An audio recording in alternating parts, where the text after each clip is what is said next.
अगर मैं आपसे कहूं कि कौन मारेगा बाजी, आपकी आरसीबी या गुजरात?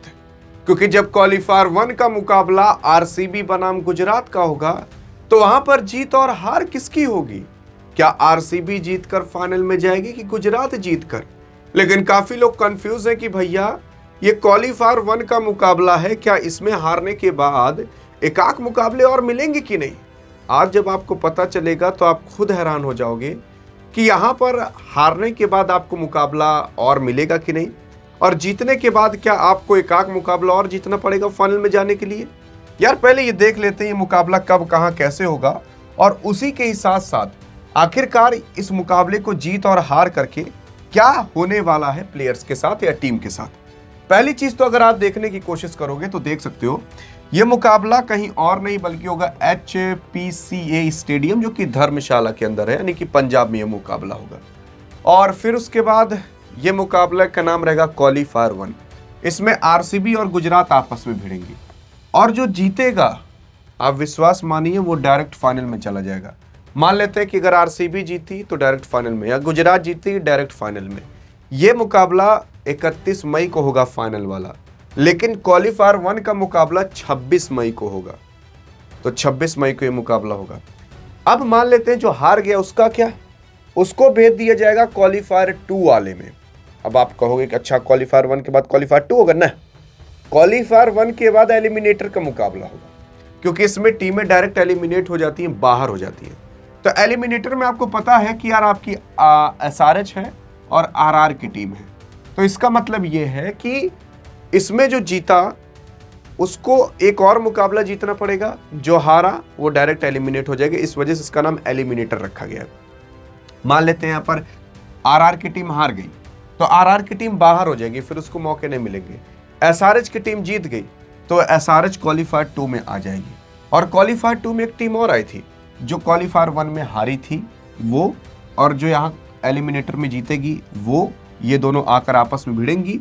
फिर जाएगी कोई एक टीम फाइनल में, और एक टीम फाइनल में पहले से बैठी रहेगी जो क्वालीफायर 1 जीत रहेगी। मान लेते हैं कि आरसीबी आपकी क्वालीफायर 1 जीत गई तो आरसीबी डायरेक्ट फाइनल में।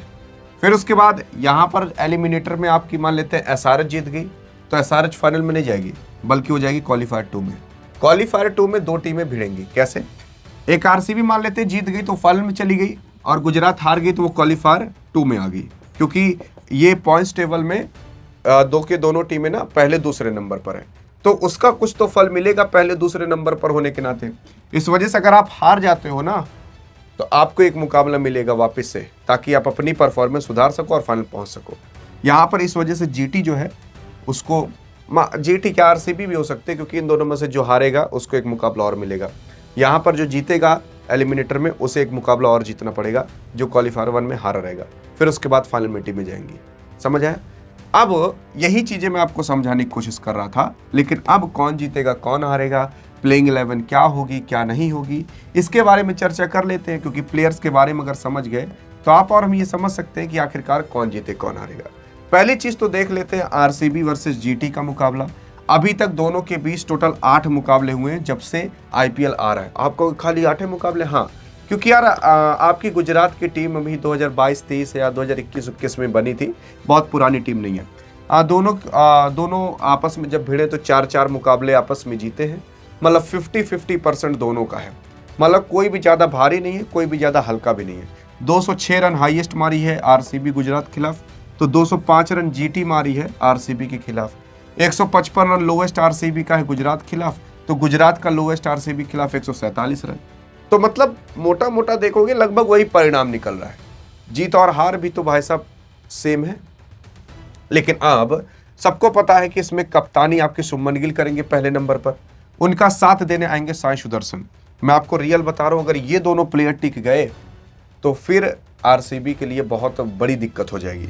जॉस बटलर हैं, इधर वाशी भाई हैं। अब वाशी भाई बॉलिंग भी कर लेते हैं प्लस बैटिंग भी कर लेते हैं और ऑलराउंडर की भूमिका तो निभाती हैं।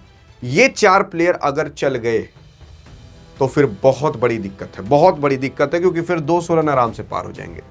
फिर आएंगे कोई और, निशांत सिद्धू साहब, फिर राहुल तेवतिया को लाने की बात की जा रही है, जेसन होल्डर और साई किशोर।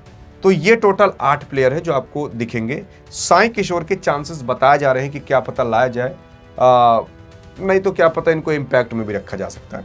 फिर उसके बाद मोहम्मद सिराज, कागिसो रबाडा, राशिद खान और इधर अगर आप देखोगे तो अरशद खान। मुझे तो नहीं लगता कि इस साई किशोर को खिलाया जाएगा, क्योंकि साई किशोर को खिलाने का कोई मतलब भी तो नहीं है। वाशिंगटन सुंदर आपके स्पिनर, यहाँ पर आपके स्पिनर एक और राशिद खान आ जाते हैं, तो मतलब नहीं निकलता। तो यहाँ पर कोई आपका फास्टर बॉलर या कोई अन्य बैट्समैन को लाने की बातें की जा रही हैं। अब वो कौन होगा कौन नहीं वो बाद में पता चलेगा, लेकिन हाँ इम्पैक्ट में अगर आप देखोगे तो आपके कोई और नहीं बल्कि हो सकते हैं अरशद खान, और बाकी अन्य प्लेयर के बारे में तो मैंने बता दिया।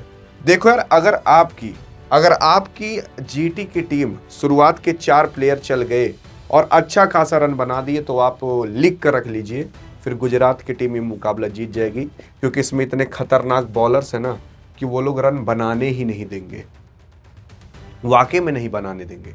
और इसी वजह से कहा जा रहा है कि यहाँ पर अगर आरसीबी की टीम शुरुआत में 2-4 विकेट गिरा ली तो आराम से फिर जीत सकती है, क्योंकि तब ज़्यादा रन नहीं बन पाएंगे। अब अगर आरसीबी की बात करें तो आरसीबी भैया पहले नंबर पर आपके द किंग कोहली आ जाएंगे।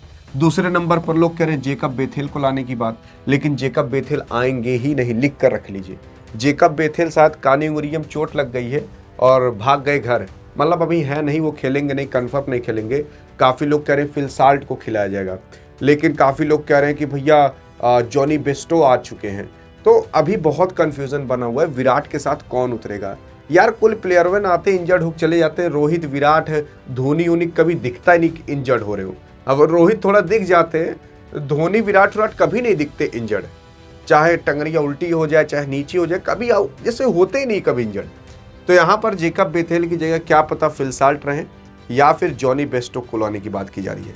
फिर रजत पाटीदार यहाँ पर आपके कप्तान साहब आएंगे और इधर आएंगे देवदत्त पटिकल साहब। ये 4 प्लेयर आपको कन्फर्म में दिखाई देंगे।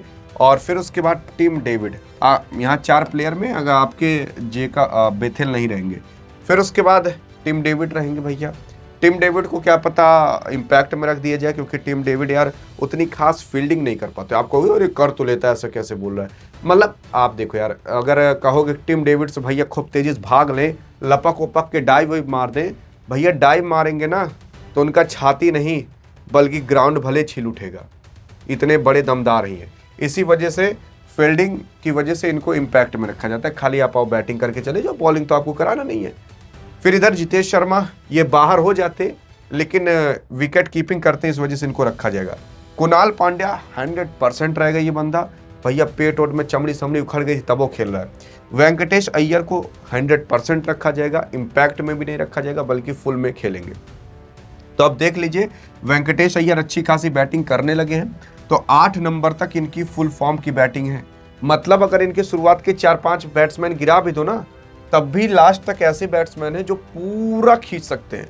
और पहले लोग कुणाल पांड्या को बैट्समैन कंसीडर ही नहीं करते थे भाई साहब, अब तो इसको जब बैटिंग मिल जाती है तो धो पीट कर बहा देता है। फिर उसके बाद आएंगे आपके रसिक सलाम जो बॉलर हैं, भुवनेश्वर कुमार, जॉस हेजलवुड और इधर कोई और नहीं बल्कि सुयश शर्मा। ये टोटल आपको 4 बॉलर दिखाई देंगे, प्योर बॉलर ही है। और ये बॉलर मतलब कोई कमी भी नहीं है, जैसे रसिक सलाम के अंदर थोड़ी कमी दिख रही थी, लेकिन भाई साहब ये भी उम्दा परफॉर्मेंस दिखा रहे हैं। भुवनेश्वर कुमार स्विंग के बादशाह हैं, जॉस हेजलवुड इनके बारे में क्या ही कहना, ऑस्ट्रेलियन प्लेयर, और सुयश शर्मा आपके स्पिनर बॉलर के तौर पर रहेंगे।